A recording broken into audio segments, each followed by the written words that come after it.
Menteri Pertahanan sekaligus bakal Capres Prabowo Subianto memberikan tanggapan terkait pernyataan kontroversial pengamat politik Roky Gerung kepada Presiden Jokowi.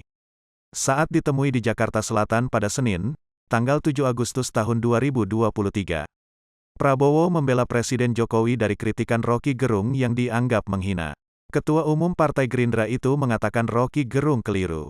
"Ya, saya kira itu ya, keliru ya, menurut saya, secara seorang intelektual, seorang akademisi, walaupun punya pandangan yang dia yakini, tapi tidak boleh pakai kata-kata yang seperti itu, menurut saya," ujar Prabowo seusai silaturahmi dengan keluarga besar Transmedia di Jakarta Selatan, Senin, tanggal 7 Agustus tahun 2023.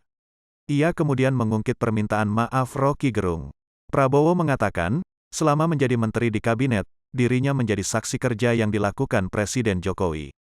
"Saya masuk kabinet, saya lihat Pak Jokowi dari dekat, saya menterinya beliau, saya melihat keputusan-keputusan beliau, saya lihat pengarahan-pengarahan beliau semuanya untuk kepentingan bangsa dan rakyat," kata Prabowo. Ketua Umum Gerindra tersebut menegaskan, selama ini Jokowi bekerja demi kepentingan rakyat Indonesia. Ia lantas menduga Roky Gerung kala itu tengah emosional, sehingga ia bertindak gegabah. Menurutnya Roky melontarkan pernyataan yang dianggap menghina itu secara sadar. Sebagai informasi, Badan Reserse Kriminal, Bareskrim, Polri mengambil alih semua kasus terhadap akademisi Roky Gerung.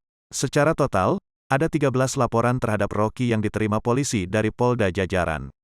Direktur Tindak Pidana Umum Bareskrim Polri Brigjen Juhandani Raharjopuro mengatakan, semua laporan ditarik karena memiliki objek laporan yang sama. Iya, saya kira itu ya keliru ya menurut saya ya, secara seorang intelektual, seorang akademisi, walaupun punya pandangan yang dia yakini, tapi tidak boleh pakai kata-kata yang seperti itu. Menurut saya masuk kabinet, saya lihat Pak Jokowi dari dekat, saya menterinya beliau, saya melihat keputusan-keputusan beliau, saya lihat pengarahan-pengarahan beliau, semuanya untuk kepentingan bangsa dan rakyat. Ya tapi saya kira beliau, Pak Roky Gerung, saya kira juga sebagai sebagai akademisi, sebagai ahli filsafat, seharusnya ya tidak seperti itu. Saya kira gegabah. Jangan lupa subscribe ya.